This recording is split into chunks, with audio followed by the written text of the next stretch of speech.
Good day viewers, especially to you Sir Artajo. My name is Jessa Morata, a student from BSIT 1A.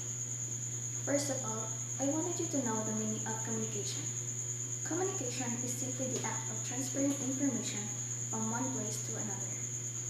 Although this is a simple definition, when we think about how we may communicate, the subject becomes a lot more complex. There are different categories of communication include spoken or verbal communication. Examples, telephone, radio, and face-to-face. Second, the non-verbal communication. Examples, body language, gestures, and more.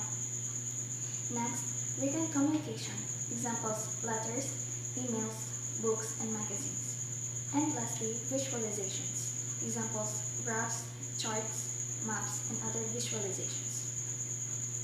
Communication is the process of sending and receiving messages through verbal or non-verbal means, including speech or oral communication, writing and graphical representations, and signs, signals, and behavior.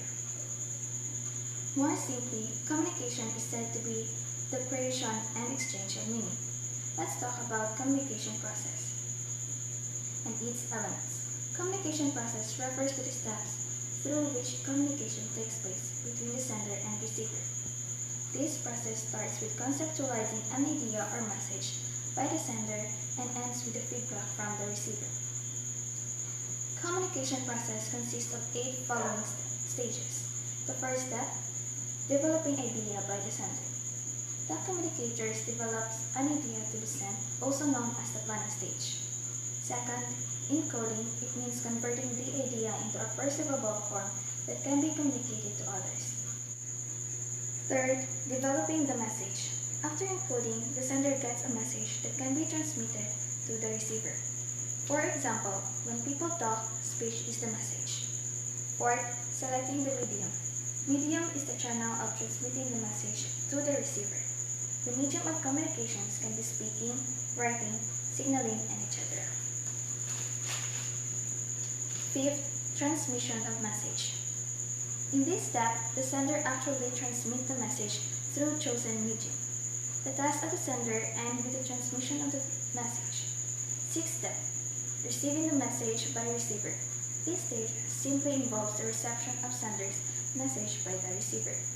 The message can be received in the form of hearing, seeing, feeling, and so on. Seventh step, decoding. It is the receiver's interpretation of the sender's message.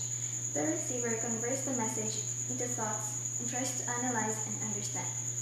Lastly, the final step is the feedback, means receiver's response to sender's message. It increases the effectiveness of communication. It also ensures that the receiver has correctly understood the message. Well, let's talk about effective communication. For effective communication, it requires an understanding of culture, the beliefs, attitudes, and values that motivate people's behavior. Let's understand the culture variables on the surface. To communicate effectively with people from the other cultures, it requires understanding a number of cultural variables that lie on the surface. You need to know first what language or languages to use. You also need to be aware of political, social, religious, and economic factors that can affect how readers will interpret your documents. Hoff 1995 described the 7 major categories of cultural behavior. But I will just describe 3 in these categories. Religious. The religious difference can affect diet, attitudes towards individual colors, styles of dress, holidays, and hours of business. In terms of educational, 40 million people are only marginally literate. Rate of culture can be much higher or much lower. And lastly, linguistic. English is taught to all children starting in grade school.